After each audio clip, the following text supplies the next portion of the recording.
우리 다 함께 자리에서 일어나셔서 오늘 본문 말씀 베드로전서 2장 1절부터 3절까지 다 함께 한 목소리로 읽겠습니다. Today's scripture is taken from 1 Peter chapter 2 verses 1 through 3. We'll go ahead and read it all together in one voice. 다 같이 우리 베드로전서 2장 1절부터 3절까지 함께 읽겠습니다. 시작. 그러므로 모든 악독과 모든 기만과 외식과 시기와 모든 비방하는 말을 버리고 갓난 아기들 같이 순전하고 신령한 젖을 사모하라. 이는 그로 말미암아 너희로 구원에 이르도록 자라게 하려 함이라. 너희가 주의 인자하심을 맛보았으면 그리하라. 아멘. 아멘. 우리 자리에 앉아주시겠습니다. 베드로전서 강해 설교를 시작한 이유가 우리가 신앙인으로서 어떻게 이 세상에서 살아가야 되는가, 어떠한 모습으로 우리가 살아가야 되는가를 우리가 다시 한번 재점검하고 그렇게 살아가야 될 텐데, 여러분, 구원의 역사가 예수님께서 십자가에 죽으시고 부활하신 것으로 끝이 아니고 성령님께서 임하시면서 교회가 생겼습니다. 교회가 생겼는데 그 교회가 생겼을 때 어떠한 일이 일어났냐면 그 교회가 부흥을 했고 다른 게 나오네요. 네, 파워포인트 올려주시고 파워포인트 제가 클릭할 수 있도록 좀 해주시면 감사하겠습니다. 교회가 생기고 교회가 부흥을 하기 시작했는데 한 군데에서 부흥을 했지만 그 교회가 결국에는 핍박으로 여러 군데, 지금 나오는 지도를 보시면 이 밑부분이, 지금 이 아랫부분이 지금 예루살렘이고 이 위쪽으로 지금 본도, 비두니아, 갈라디아, 갑보디기아, 아시아 쪽으로 이렇게 뿔뿔이 하나님께서 제자들을 흩으셨다라는 것입니다. 이게 하나님이 복음을 전하는 방법이었습니다. 흩으시고 뿌리시면서 복음을 전하셨다라는 것입니다. 그래서 이것이 계속 이렇게 되네요. 이것이 하나님의 방법이시고, 뿌리시고 흩으셔서 일하시는 방법이 뭐냐면 그곳에서 정착하고 그 나라를, 그 뿌려진 받은 곳을 섬기며 기도하며 신앙인으로서 예수님의 제자로 살아갈 때 그 지역이 복음을 알게 되고 그 지역에 이른 영혼들이 주님 앞으로 돌아오게 된다는 것을 하나님께서 이 베드로전서를 통해서 가르쳐 주고 계신다라는 것입니다. 하지만 그렇게 하기 위해서 우리 신앙인들에게 필요한 것이 첫 번째가 믿음인데, 어떤 믿음이냐? 제뉴얼한 믿음이라는 것이에요. 그냥 보통 믿음, 나는 신앙인 이 preference, 나의 종교의 선택이 아니고 정말 이 변하지 않는 믿음, 세상이 변하고 이 세상이 멸망할지라도 변하지 않는 그런 믿음을 하나님께서 주시기 위해서 여러 가지 시험을 주신다고 말씀을 나눴고요. 그리고 그 믿음을 가지고 우리가 살아갈 때 우리가 거룩한 삶을 살아야 된다고 또 말씀을 드렸습니다. 그 거룩한 삶의 3박자를 제가 지난주에 말씀드렸는데, 먼저 우리의 생각, 구분된 삶, 거룩한 삶이라는 것은 이 세상과 구별된 삶, 세상과 다른 삶을 살아야 되는데, 먼저 첫 번째로 우리의 생각, 세상과 구별된 소망을 가져야 되고, 두 번째가 세상과 구별된 진리를 따라야 되고, 세 번째로 세상과 구별된 사랑을 우리는 해야 된다고 말씀을 나눴습니다. 오늘 말씀은 이 거룩한 삶을 살기 위해서 우리가 어떻게 이 거룩함으로 자라날 수 있을까? 이 거룩함이라는 것이 일순간에 내가 이렇게 해야지 해서 거룩해지는 것이 아니라 거룩한 모습으로 성장해 간다라는 것을 우리는 오늘 말씀을 통해서 알 수 있는데, 이 거룩하게 살려면 우리가 어떤 어려움이 찾아오는가 하면 세상에게 미움을 받게 될 수밖에 없습니다, 여러분. 세상에게 미움을 받을 수밖에 없어요. 왜? 세상과 구별된 삶을 살려고 하면 지금 이 세상은 지금 어떤 형식으로 돼가고 있느냐 하면, 물론 다양성을 존중해주고 이런 방향으로 나가고 있어서 정말 여러 가지 것들을 존중하고 있는 것처럼 보이나 실제로 들여다보면 이 세상은 하나로 연합하고 있는데, 그것이 바로 인간의 자유와 권리를 누리게 해주는 세상으로 만드는 것처럼 그렇게 지금 세상은 움직여가고 있습니다. 그런데 이 신앙인들은, 그리스도인들은 그것에 약간 반대되는 사상으로, 약간이 아니라 그것과 전혀 반대되는 사상으로 신앙생활과 삶을 살고 있다는 거예요. 융화되지가 않고 동화되지가 않는다라는 겁니다. 그렇기 때문에 미워하게 되고 세상은 미워할 수밖에 없는데, 더 큰 문제는 뭐냐면 세상이 교회를 미워하는 거는 사실 견딜만 합니다. 하지만 더 나아가서는 교회 내에서도 성도 간에 미움이 생길 수 있다는 거예요. 교회 안에 우리가 있다고 해서 세상과 다 구별된 사람들이 아니기 때문에 그래요. 아직도 세상에 동화된 사람들이 교회 안에 있기 때문에, 그런 분들이 존재하기 때문에 교회 안에서도 싸움이 일어날 수밖에 없고 미워할 수밖에 없다라는 겁니다. 심지어 더 나아가서는 이것이 가정 안에서도 이런 일들이 있을 거라는 거예요. 제가 참 좋은 소식만 전하고 싶지만 여러분, 좋은 소식 안에는 이 내용들이 포함되어 있다는 것입니다. 마태복음 10장 21절 말씀에 보면, 장차 형제가 형제를, 아버지가 자식을 죽는 데에 내주며 자식들이 부모를 대적하여 죽게 하리라.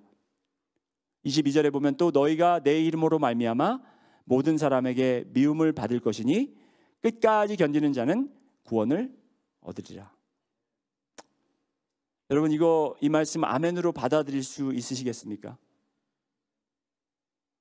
솔직히 저도 싫습니다. 이렇게 되는 거는.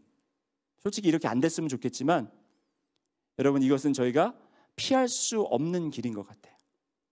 하나님께서 지금 이제 마지막 때에, 특히 마지막 추수 때에 일하시는 것이, 여러분, 하나님도 일하고 계시지만 이 세상도 하나님이 일하시는 것에 급격하게 반응을 하고 있기 때문에 어쩔 수 없이 이런 상황들이 찾아오게 된다는 것입니다. 이럴 때일수록 우리 믿는 성도들은 더욱더 거룩한 삶을 살고 이 거룩함의 성장을 해야 될 것입니다.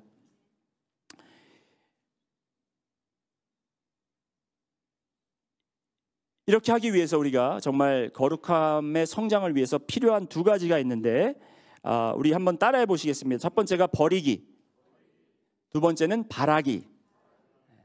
거룩함의 성장을 위해서 필요한 두 가지 우리가 해야 될 것이 있는데, 첫 번째는 버리는 것이고 두 번째는 바라는 것입니다.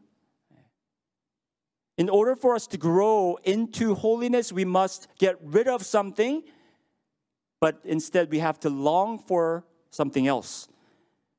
These are very simple steps. 두 가지 굉장히 간단한 것이지만 하기 어렵다는 거죠. 첫 번째, 버리는 것이 무엇인가 한번 말씀을 통해서 보실 텐데, 무엇을 버려야 하느냐?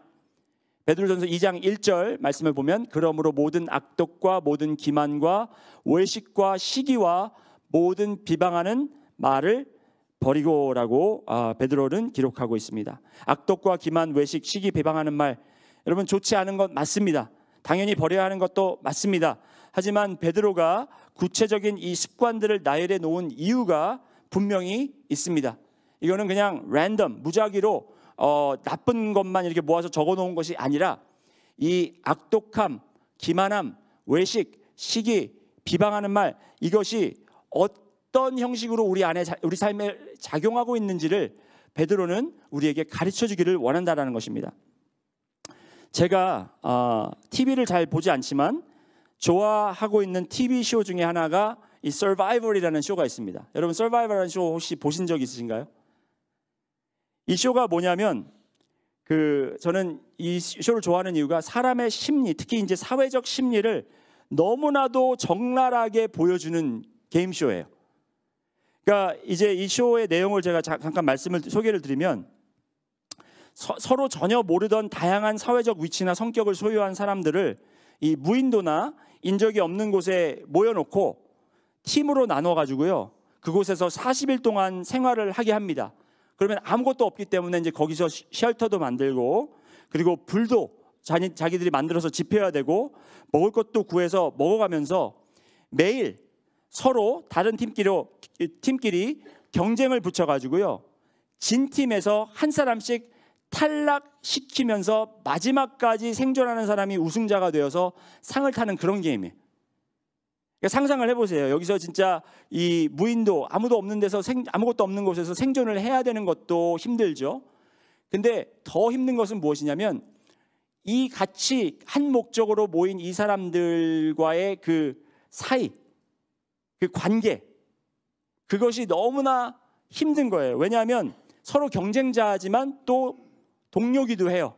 서로를 잘 이용을 할 때는 이용을 하고, 등쳐먹을 때는 등쳐먹어야 되고, 배반할 땐 배반해야 되고, 아주 적나라하게 정말 표현되는 것이 바로 이 서바이벌이라는 쇼인데, 제가 좋아하는 이유는 이 쇼가 그냥 하나의 쇼지만 세상을 들여다보고 있는 것 같아요. 이게 정말 그냥 우리 세상이 돌아가는 것에 그냥 레플리카, 모형처럼 그렇게 잘 보여진다라는 것입니다. 제가 친하게 지내던 우리 미국 친구 목사님이 있는데, 그 친구 목사님의 가장 친한 친구가 이 서바이벌이라는 쇼에 나가가지고 시즌 30에 나가가지고 우승자가 됐어요. 제가 보여드릴게요. 이 친구인데 마이크 헬로웨이라고, 제가 직접 만나보고 대화도 나눴습니다. 돈은 다 어떻게 했냐 이것도 물어보고. 근데 이 친구는 하나님을 믿는, 그리스도를 따르는 크리스천이에요.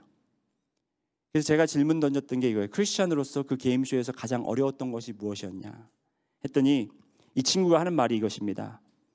물론 게임이라는 것을 다 전제하에 거기서 들어가서 생활하고 있었지만 사람을 속이고 이용하고 배신하는 것이 너무 힘들었다고 합니다. 그래도 시즌 초반에 자기가 마음을 굳게 먹고 다 똑같은 마음으로, 다 똑같은 방식으로 그렇게 악독하게, 기만하게, 그리고 또 이제 시기하는 마음으로, 또 남을 헐뜯는 마음으로 이렇게 그 게임에 참여하다 보니까 자기도 할 수 없이 이 게임에 살아남아야 되고 이겨야 되니까 그렇게 자기도 초반에 게임을 임했다라는 겁니다. 그래서 자기가 원하는 방법으로 결과가 나왔지만 결국에 그렇게 되니까 그 동료들이 자기를 너무 미워하고 자기를 완전히 그냥 외톨이로 만들어 버려가지고 너무너무 힘들게 게임을 운영하다가 결국에는 이분이 승리를 하게 되는데, 여러분 제가 말씀드렸듯이 세상에서도 우리가 생존 게임을 하고 있는 거예요. 이 세상은 생존 게임을 하고 있는 거예요. 이 세상에서 생존하려면 베드로가 이야기한 악독함이 허용이 된다라는 거예요. 여러분 회사 보면 잘 아시잖아요. 회사에 다니시는 분들은 아실 거예요. 악독한 사람들이 승리하게 돼 있어요. 회사는. 그래서 신앙인들도 내가 더 악독해져야만 여기서 생존할 수 있고 승진할 수 있고 내가 더 성공할 수 있다라는 그런 인식이 우리 안에 어느 순간인가 사로잡힌다라는 거예요. 기만함, 외식함, 시기와 비방하는 말들도 기본적으로 그렇게 하면서 남을 짓밟고 올라가야만 우리가 성공할 수 있다라는 그런 세상에 우리가 보이지 않지만 우리가 이야기하고 다 이렇게 오픈돼서 이야기하고 있지는 않지만 그것이 다 기본적으로 우리 마음속에 있다라는 거예요. 그게 세상의 방법이에요. 여러분은 너무 착하게 사셔가지고 지금 제가 하는 말을 그냥 멀뚱멀뚱 보시면서 내가 사는 세상은 그런 세상 아닌데 그렇게 생각하시는 분들 계실지 모르지만, 여러분 이 세상은 그렇게 여러분처럼 순진하고 착한 세상이 아니라는 것입니다. 이런 문화가 심지어 교회 안에까지 들어왔다라는 거예요. 교회 안에까지. 그래서 이제 한국 교회 큰 교회들 보면은 그 부서마다 경쟁이 붙어가지고요. 이 부서에서 먼저 이 일을 추진을 해야 다른 부서에서 못하게, 그래야 이제 그 부서를 맡고 있는 분이 조금 더 높이 올라갈 수 있도록 그렇게 돼 있는 교회들이 많다라는 거예요. 자, 정직하고 우리가 겸손해지면 짓밟힘을 당하고 뒤처지기만 하니까 믿는 성도들도 어쩔 수 없이 교회 와서는 거룩, 교회 와서는 주님 용서하게 하시옵소서, 사랑하게 하시옵소서 하지만 우리가 직장에 가고 세상 밖에 나가면 우리도 같이 악독해지고 우리도 같이 시기하고 우리도 같이 남을 헐뜯고 우리도 같이 남을 비방해서 우리의 유익을 챙기려고 하는 것이 우리의 모습 아닙니까? 여러분 모습 아니에요? 그럼 어떻게 우리가 이런 것들을 버릴 수 있겠습니까? 다음 장에 보시면 3장 9절을 보시면 베드로가 이렇게 이야기를 합니다. 악을 악으로, 욕을 욕으로 갚지 말고 도리어 복을 빌라. 이를 위하여 너희가 부르심을 받았으니 이는 복을 이어받게 하려 하심이라. 남들이 우리에게 그렇게 악독하게 하고 남들이 우리를 비방할지라도 남들이 우리를 시기하고 질투할지라도 우리는 그것을 똑같은 방법으로 갚는 것이 아니라 그들에게 어떻게 하라고요? 복을 빌라고. 11절에 보면 더 자세히 나오죠. 악에서 떠나 선을 행하고 화평을 구하며 그것을 나르라.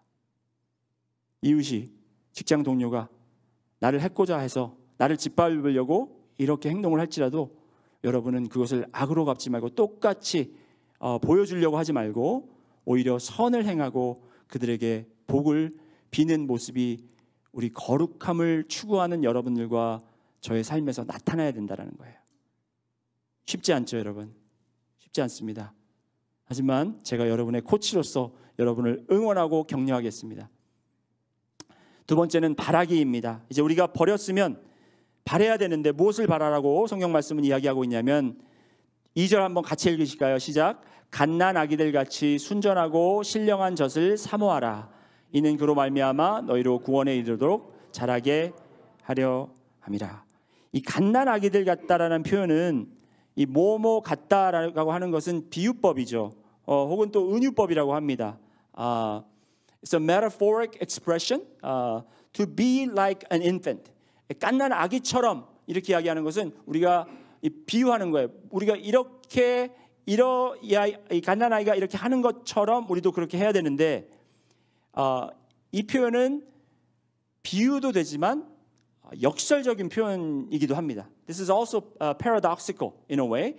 왜냐하면 우리가 성장을 해야 되는데 자라야 되는데 갓난 아기처럼 되라 그러니까 이게 역설적일 수밖에 없는 거예요. It says that we need to grow into, we need to mature, but however we need to be like an infant, which is very paradoxical in a way. 그렇죠? 거룩한 삶을 살려면 이 세상과 구별된 진리를 추구해야 된다고 말씀을 드렸는데 거기에 대한 보충 설명이라고 생각하시면 됩니다. 진리를 추구하는 데 대해서 말씀을 다 들었지만 이게 정확하게 어떻게 추구해야 되는지 어떻게 우리가 진리를 사모해야 되는지 알지 못하지만 오늘 말씀을 통해서 분명히 우리가 깨달아야 되는 것은 갓난 아기들이 젖을 사모하는 것처럼 우리도 말씀을 진리를 사모하라는 그런 표현이라는 것이에요. 아멘. 예. 신령한 젖이 무엇이냐? 순전하다라는 표현이 있습니다. 처음에는 순전하고 신령한 젖이라고 하는데 순전하다 하라는 것은 pure, 아돌론. 이게 무슨 뜻이냐면 아무것도 섞이지 않은 다른 그 불순물들이 섞이지 않은 무공해 맑은 바로 그런 표현이고요. 그 다음에 이제 신령하다라는 것은 spiritual, logical이라고 그래요. logical이라는 말이랑 비슷하죠. reasonable이라는 그러니까 하나님의 말씀이 illogical하지 않아요. 하나님의 말씀이 비논리적인 게 아니에요. 하나님의 말씀이 unreasonable, 불합리적인 것이 아니라는 거예요. 하나님의 말씀, 하나님의 진리는 너무나도 논리적이고 너무나도 합리적이라는 것입니다. 근데 이게 우리 생각과 논리가 맞지 않고 합리적이지 않은데 어떻게 합리적일 수가 있습니까? 라고 생각할 수 있지만 제가 이런 설명을 한번 드리겠습니다. 제가 아이들 돌잔치 때 가서 이제 예배 인도를 부탁받고 돌잔치를 많이 갔었어요. 아이들 돌잔치에 가면 돌잡이라는 걸 합니다. 돌잡이 아시죠, 여러분? 이렇게 물건들을 여기다 놓고 아이가 기어가서 거기에 택하게 하는 아주 미신적인 그런 전통이 있습니다. 그래서 거기다가 뭐 돈도 놓고요, 그렇죠? 그 다음에 이제 그 붓도 놓고 또 뭐 여러 가지 물건들이 있잖아요, 그렇죠? 실도 놓고 아니면 뭐 이런 걸 놓고 그걸 잡으면 이제 이 아이가 뭐 청진기 같은 걸 잡으면 우리 아이는 의사가 될 거다 짝짝짝 박수를 치고 또 어떤 성도들은 거기 자기들이 신앙인이라고 거기다 성경책도 가져다 놓습니다. 제일 멀리 갖다 놔요, 성경책. 예. 진짜 얘가 목사가 되려면 저 성경책을 잡아야 되겠지. 하지만 그냥 형식상 놓은 것 같아요. 그런데 그 돌잡이를 놔두고 이제 그 돌잡이를 할 때쯤 되면 대부분 이제 1살짜리 아기들이 굉장히 피곤하고 배고프고 짜증이 나 있어요. 돌잡이 잡으라고 거기다 탁 내려놓으면 막 땡깡 부리고 울기 시작합니다. 왜? 합리적이고 논리적인 게 뭐예요? 그 아이한테 지금 필요한 게 뭐예요? 합리적으로 논리적으로 필요한 게 그 아이에게 뭐라고 생각해요? 젖이에요. 젖. 엄마 젖. 우유가 필요해요. 음식이 필요해요.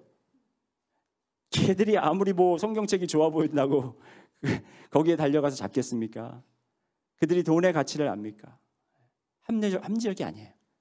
합리적이라고 하는 것은 우리가 이 가지고 있는 지식에 맞는 것이 아니라 가장 그 아이에게 필요한 것을 그 아이는 너무나 잘 알고 있다는 거예요. 부모가 생각하는 것, 주위 사람들이 생각하는 것 다 필요 없고 그 아이는 자기가 필요한 것이 무엇인지 합리적으로 논리적으로 잘 알고 있다는 것입니다. 여러분, 우리가 신앙생활을 하면서 이 세상에서 기독교인으로 살아갈 때 합리적이고 논리적인 것은 이 세상의 성공도 아니고 이 세상의 부귀영화도 아니에요. 명예도 아닙니다. 우리가 합리적으로 논리적으로 필요한 것은 무엇이냐면 영적, 신령한 하나님의 말씀이라는 거예요. 그것이 필요하다는 거예요. 우리가 모르고 있지만 여러분, 우리가 이렇게 배고프고 굶주리고 아프고 외로움을 느끼고 우리가 무엇인가 불만을 느끼고 있는 이유가 뭐냐면 바로 우리에게 말씀의 진리의 말씀이 필요하기 때문에 그렇다는 것이. 그래서 이 진리의 말씀을 우리가 어린아이가 갓난아기가 엄마의 젖을 사모하듯이 그렇게 사모함이 필요하다는 것, 사모함의 회복이 필요하다는 것입니다. 2절 마지막 부분에 조금 난해한 이 문장이 나옵니다. 구원에 이르도록 자라게 하려 함이라. 구원에 이르도록 자라게 한다. 이게 도대체 무슨 말인가? 우리가 예수님을 믿으면 당연히 자라는 거고 예수님을 믿으면 근데 구원에 이르도록 자라게 한다라는 마음이 약간 헷갈릴 수가 있어요. 아직 구원을 받지 못했기 때문에 구원을 받을 수 있는 자격을 갖추도록 자라게 하라는 그런 말인가라고 생각을 할 수 있지만 제가 이렇게 설명을 해드리겠습니다. 내가 더 improve, 증가하고 성장해서 구원을 얻을 자격을 받는다라는 그런 의미는 아닙니다. 그거는 크로스아웃 하시고요. 그런 의미가 아니고 구원을 받은 자로서 그 구원받은 자에 걸맞게 이제 행동하고 성숙한 모습을 갖춰라 이런 말이에요. 여러분 그런 표현 하시죠. 다 큰 어른이 왜 그래 애처럼. 그런 표현 하시죠. 여러분 남편에게 아내에게 많이 하시잖아요. 다 큰 어른이 왜 그래? 여러분 다 큰 어른이 애들처럼 행동한다고 그 어른이 애들이 됩니까? 안 돼요. 어른은 어른이에요. 애 같은 어른. 그분에게 이제 애처럼 하지 말고 어른답게, 어른이니까 어른답게 행동해라. 어른처럼 성숙해져라. 이런 말을 하는 거예요. 그러니까 구원을 받은 성도들이 이제 우리가 거룩함으로 구원에 이르도록 자라게 한다는 것은 예수님을 통해서 우리가 구원을 받았기 때문에 그 구원에 걸맞는, 구원받은 자들에 걸맞는 우리가 삶을 살아야 된다는 것입니다. 그렇게 살기 위해서 여러분 앞에 있는 두 가지 중에 하나를 이제 선택을 해야 되는 것입니다.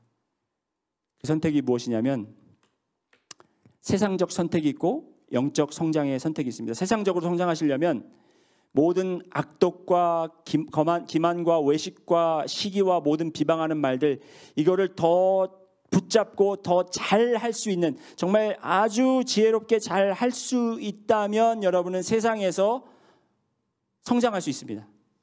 하지만 오늘 말씀은 이거를 어떻게 하라 그럽니까? 버리라 그래요.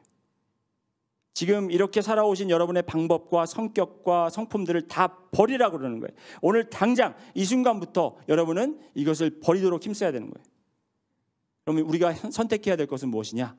순전하고 신령한 말씀을 사모함. 여러분 사모하시겠습니까?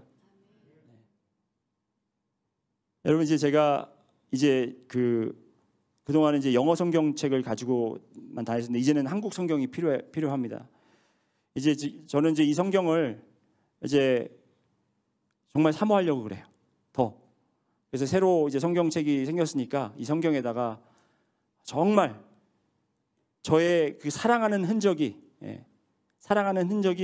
이 성경 말씀에 정말 보이도록 여러분 말씀을 사모하라고 그래서 여러분이 아멘 하고서는 이제 집에 들어가서 말씀 성경책을 보면 너무나 깨끗해요. 먼지만 수북이 쌓여 있고 그런 성경 가지고 다니지 마시고 정말 말씀을 사모해서 그 페이지 한 장 한 장 그 단어 하나하나 그거를 정말 사모하는 마음으로 여러분들이 마음속에 간직하시는 여러분들이 되실 때 주님께서 우리에게 허락하신 이 거룩한 삶, 구원의 삶을 여러분들에게 허락하실 줄을 분명히 믿습니다. 다 같이 기도드리겠습니다.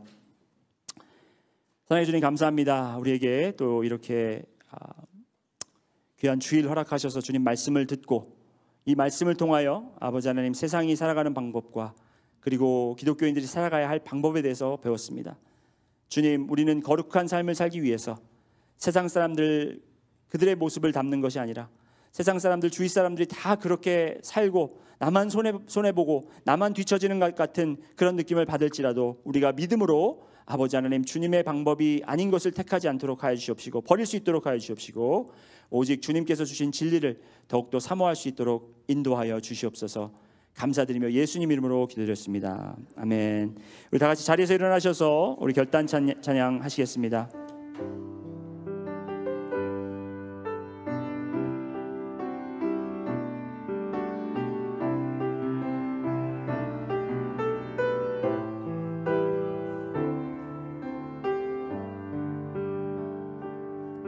세상의 유혹 시험이 내게 몰려올 때에 나의 힘으론 그것들 모두 이길 수 없네. 전쟁 가운데 위축된 나의 영혼 어찌할 바를 몰라 헤매이고 있을 때